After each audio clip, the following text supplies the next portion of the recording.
Hello, Tammy. Welcome to the podcast. It's so nice to have you on. How are you today? I'm doing great. Thank you so much for having me. It's a pleasure. Tammy is the artistic casting director or advisor for Cirque du Soleil. Tammy started her professional career dancing for the NBA Seattle Supersonics while completing her bachelor's degree in business administration from the University of Washington. The experience of dancing regularly in front of thousands sparked her interest, and she relocated to Los Angeles shortly after graduation to further her dance training and to try her hand at the big leagues. Tammy can be found in the feature films The Muppets and You Again, and she had the honor of dancing alongside artists like Celine Dion, Mariah Carey, Katy Perry, and Fergie. She rounded out her career by working on stage and television productions for companies such as Disney, Nickelodeon, and the Radio City Rockettes. In 2011, Tammy started her Cirque du Soleil journey with the Michael Jackson Immortal World Tour. She was a member of the original cast and toured the world as a dancer and dance captain. After finishing out the tour, her next stop was the Las Vegas production of Michael Jackson 1, where she started as a dancer and then kicked and jumped her way into the martial arts inspired character Shy. After many years gracing the Cirque du Soleil stage, she took her final bow and is eager to culminate all of her experience to help grow and support their productions as a member of the casting team. That is a phenomenal bio and journey, Tammy. It's so fantastic. And I would love to know how you feel that informed your decision to become an artistic casting advisor, and how does that influence how you are an advisor for Cirque du Soleil in this way? Yeah, I think, as every artist, you come to a point where you hit that crossroads where, you either continue performing or continue to try to perform, or you decide, what are our avenues, how can I transition and stay within the entertainment field? After the pandemic, that was a big life change for a lot of us. So I was lucky enough to come back to Cirque. So, I got to jump back on stage and, was at MJ1 in the character Shy. And right around that same time, I have two young children. So I have two little boys, one who was started first grade last year. So it was a big life change. My husband is also a performer. He's an acrobat at the Beatles Love. And, one of us needed to kind of just shift gears. And so luckily, I mean, really, I will say, I'm so lucky. I had this long career and it was just kind of chance that there was this opening within Cirque for this role, artistic casting advisor. It's something, I'll be honest with you, it wasn't necessarily something I had in my vision. I always thought that I was going to be, I don't know, more of a coach or, artistic. I was always at and on stage, right? So I always saw those roles at the theater, present in the building. And then this position opened up, and it was really interesting to me because it gave me the opportunity to culminate, like I said in my bio, everything, all of my experiences in and outside of Cirque du Soleil, and kind of change where we have gone historically within the casting department. Cirque is very well known as an acrobatic circus arts. All of our shows, have acrobats and circus, and dancers are kind of not an afterthought, but we're not as well known within the shows. Our artistic profiles are more limited. We have singers, characters, clowns, musicians, and dancers, and that's essentially what I cast for Cirque. And so, being able to kind of bring together my experiences outside of the company and then, my decade within the company, this actually ended up being just the perfect transition for me off stage to behind the scenes. So And do you like it? yeah, absolutely. I do. It's such a unique position to be in, right? As Mm, performers, I'm so used to being on the other side of the table, putting yourself out there, auditioning, being on this side of it, you realize there's so much more to just casting the best talent. Obviously, talent is a huge part of it. But there's so many other factors that go into play when we're casting for roles within our shows. And, every single casting call we have is different. There's little nuances. There's, certain profiles, certain heights, even, so much that goes into casting one position, that it's really fascinating. It's, to be on this side of the table. It's definitely given me a new perspective. So I do, I really enjoy it. Mm-hmm. Oh, that's wonderful to hear. I know that again because it's such a very interesting thing of going from a performer and then going into what some people would call a desk job. But I think that this is probably one of the most interesting and involved kind of desk jobs that you could transition into with being very active and being very integrated with the artists. And so, can you please describe and what exactly is your role and what you do and how do you do this particular role within the casting department in Las Vegas, which is also to a very, very specific, I think, animal because Vegas generates so much talent and so many people want to be a part of the Vegas scene. And there's a lot of opportunity here, even though it's a small space, it holds, I think, the most circus talent in America, which is, continue always blows my mind. And people don't usually think about it in that way, but it's very precious here. You have the most consistent work here and the longest contracts here. So, what do you think it means to be a artistic casting advisor here in Las Vegas, and also to how is that different from maybe being an advisor in other cities for Cirque du Soleil? Yeah, I think Las Vegas is really, we're such a unique melting pot of talent here, Hmm. right? And it's growing. It's only getting bigger and bigger. Cirque du Soleil has been kind of a staple and kind of a steady rock here, but you see all the new productions that are coming in, and it brings in new talent into the city, right? People that maybe wouldn't have considered Vegas in the past. Now they've done a contract here, they've been here 6 months, a year, and they realize, hey, the living is pretty good here. So it's really unique in there's a lot of new talent that comes through our city all the time. So, what's exciting is for me, I don't necessarily have to look very far. A lot of times, my first go to is just to see, hey, who's here? Who's physically here? And that really comes into play for our Vegas productions. Obviously, our resident shows here in Las Vegas. And it also comes into play. We have positions called on calls, where we really hire only Las Vegas locals because these contracts are for people to come in and out, on an as needed basis, which is really a great opportunity for some artists to still gig and do things on the side, but then also have their foot in the door at a resident show here. We also oftentimes look for, local talent when we're considering a short term contract. If there's somebody that's out just for a short period of time, 2, 3, 4 months, then, our first choice would be somebody who's already here, already lives here, to jump on a contract for a few months. So it's interesting because I love this space. I love, what we do here in Las Vegas. There's really a sense of community out here, especially amongst dancers. We're trying to really build that. Obviously, for dance specifically, we have a huge community in LA as well as New York, Hmm.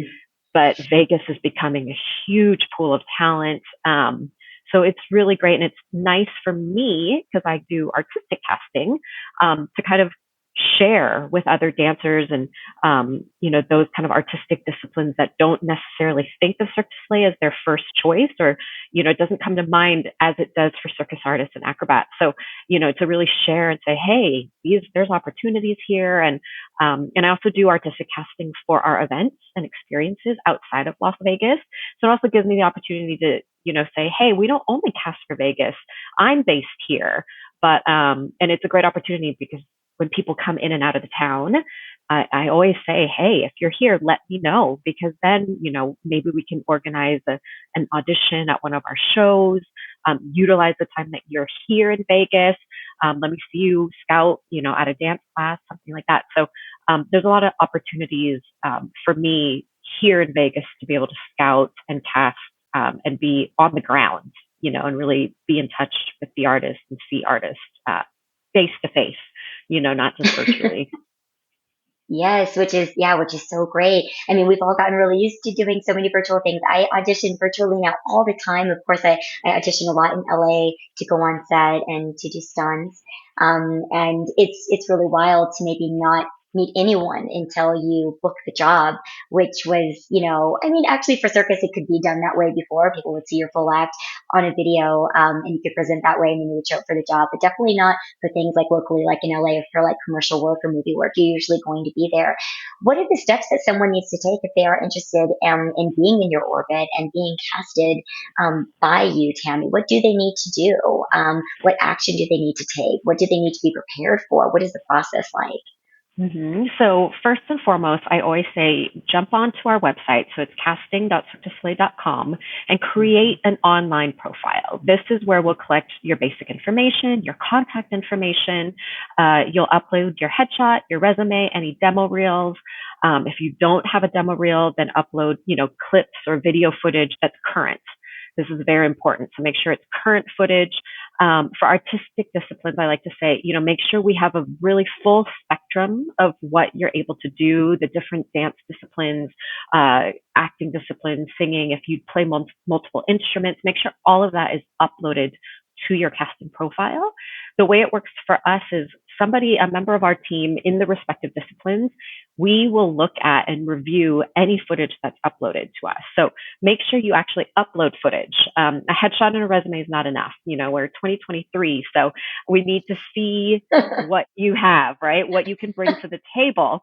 So make sure you upload demo reels, upload that footage, because that's how we'll then evaluate if you're a fit for any of our productions. The next step after that, if we do see you as a prospect for a specific role or a specific position or specific show, and there's an opening or active casting call at one of those shows, a member of our team will reach out to you. So, we'll check your interest, your availability, and oftentimes we'll ask you for a specific video submission, something, whether if it's dance, it'll be a specific piece of choreography, or if it's a character, we'll give you kind of a scenario and ask you to film something. So we'll do a specific submission or a self-tape, and then we'll review that. And then generally what we do is we'll pass that forward to whichever show or production is casting. So if it's for MJ1 or for the Beatles Love or an event, so then that artistic team, they'll then take the steps to review, they'll narrow down the pool. And then these days we like to do in-person auditions if we can, because as much as self-tapes and video submissions are fabulous, it's not the same, to really meet somebody in person, see them do their thing in person. So if the situation arises and we're able to accommodate that, we'll do an in-person audition. And then we'll go from there. If not, we might ask for, a Zoom interview, Zoom audition. We'll kind of use the tools that we have to progress the casting call further. And then usually at that point, it's kind of up to the show. I'm here to kind of present candidates and present artists that I think will be a good fit, but it's really ultimately up to each production to decide who they like and think will be that final, that perfect fit for them. And so at that point, the show kind of takes it on themselves. And then, I'm still kind of the middleman and the gatekeeper, I guess. But that's kind of our process. So I always say, make sure you have all your materials, make sure it's up to date. If I reach out to you out of the blue and I ask for something or updated materials, just have that. I think that's just good practice in general, not just for Cirque du Soleil, but for any, active artist that wants to work for any production. Just have good, current footage and files that represent yourself well. And thank you so much for that, Tammy. That was so very thorough and very complete. Yeah. Everyone should know exactly what they need to do at this point after listening to Tammy. You can't say you didn't know. Who is a part of that final team that has the final say? And then also too, how much do you stay on after you've done that casting for that particular artist? So within our productions, I generally say it's the artistic team, and I do artistic profiles, right? So I really talk about the artistic team. That can range depending on the show and depending on how each show is organized. But that could involve, your senior artistic director, the resident artistic director. It could be, any member of your coaching team. Sometimes it's, the artist coaches. It's generally not one person who makes that decision, right? It's kind of a collective group that knows what they're looking for.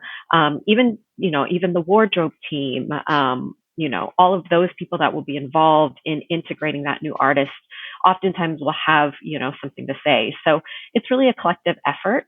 And then obviously I'm generally the point person, right, between the artist and the show. So once it comes down and they've decided who they're going to make an offer to, it's generally me who will be on the phone or on email contacting the artist. And so, and I always like to check in with the shows afterwards, and just see maybe after they've integrated into the show, and I'll just check in, see how everything's going, because it's also great feedback for me to know, okay, am I in line, with the show's goals? Am I presenting the type of artists and candidates that, that are working for them? And I get to see a little bit how, what we see here at the audition stage and see how that kind of evolves into the performance stage. So, yeah.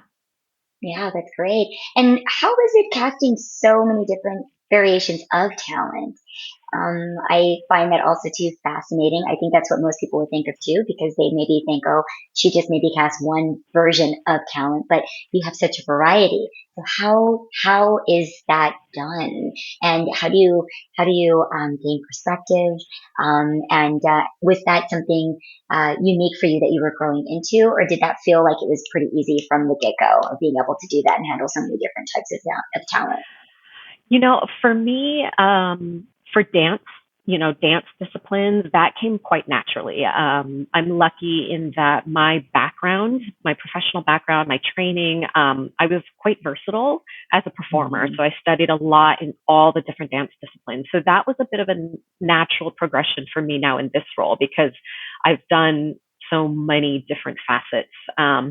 So then that came in quite naturally. Now, as far as the other disciplines, and we're talking actors, clowns, singers, musicians, that we actually have specialists on our team. So they will do the evaluations, they, give recommendations, they scout, because one person can't cover that amount of discipline. So I'm kind of the point person. And so depending on what casting call comes my way, if it's a singer, then I'll reach out to our singer specialist and say, hey, this is the profile we're looking for. Oftentimes our specialists are very familiar with our shows. They're familiar with the show needs.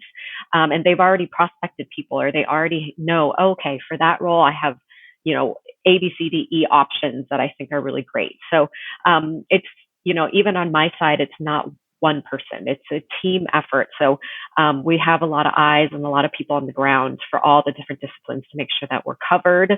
And then, it's also nice because we're such a big company and we have so many different productions. There's opportunities. You might not be a great fit for this particular role or this particular casting call, but luckily, it's happened in the past where somebody submitted for one show and I go, hey, you know what? I see something there. Let's have you submit for another show. And it's worked out and they've been picked up for another show. And it's worked out that way more often than not actually. So, I always encourage people, upload and show me your full range because that's how we can tell what you might be good for. If it's not for this casting call, it might be for the next. Is there a specific kind of time period, do you think, throughout the year where casting is more abundant or where there are more casting opportunities? Or do you think it's very kind of like hit or miss? There's no rhyme or reason to it, especially here in Vegas. Yeah, I would say here in Vegas, kind of this time period, I think spring into summer. Specifically for dance, I have a dance audition that's coming up later this summer. We have a circus audition that's coming up here next month. So this is kind of our busy period, I would say spring into summer. A lot of our shows, their contracts roll over at the end of the year. So we're actively kind of keeping an eye out, scouting, doing our research already now in advance of our contract renewals at the end of the year. But it is a bit sporadic as well. Things happen. We do typically sign our artists for about a year, but life happens and other opportunities. So people do shift in and out. There's injuries. There's all sorts of situations where somebody might need to leave mid contract. So it's a pretty rolling, constant flow that I have here as far as casting calls. But I would say spring summer is kind of our peak point. Wonderful. Well, we're down to our last minute here, Tammy. Is there anything that you wanted to leave us with that you think is very important and specific to understand about casting, artistic casting advising for Cirque du Soleil in Las Vegas? I think that, make yourself available, make yourself known, get into all the classes. We've got such a great, amazing set of resources here in Las Vegas. There's circus schools, there's dance schools, so much great talent. So, really get out there. And then also take advantage of the city and being able to see shows, seeing these high level acts and shows to get yourself better acquainted with what's available, what kind of opportunities are here, whether that's with Cirque or with another company. Just to make yourself aware and utilize everything that this city has to offer. So many great events. So I think just being active within the community is really going to help to get you out there, because a lot of the casting that I do, oftentimes it comes from recommendations. Artists coming up to me saying, "Hey, I did a gig. I worked with this dancer. They're fantastic. You should really look into them." So, and I love recommendations because that not only gives me a sense of the person's talent, but also how they are to work with. And that's so important here, especially with our long running shows here in Las Vegas. You could be on a show, for years on end, and that becomes your second family. So that's also really important to me. Make sure that, you just stay out there and, keep all of your information updated, record yourself. If you do learn some special skills and branch out, get footage of that. So yeah. And then I say also stay active, on our social media pages. For Cirque du Soleil, our casting page oftentimes is posting circus auditions, casting calls, scouting events. So, follow us there, because that's how you'll get a really current sense of what we've got going on. Fantastic. Thank you so much, Tammy, for your time. This was wonderful. It was informative and it was so concise, and you are just fantastic. We really, really appreciate you coming onto the podcast today. Thank you so much for having me. And our outro with the Live Like an Acrobat podcast is also available on Circus Talk, the inclusive, independent, and international online network for the circus industry. Circus Talk's mission is to create a level playing field for this industry and democratize access to information. Until next time, everyone, please stay safe and stay healthy. I'm your host, Shenea Stiletto.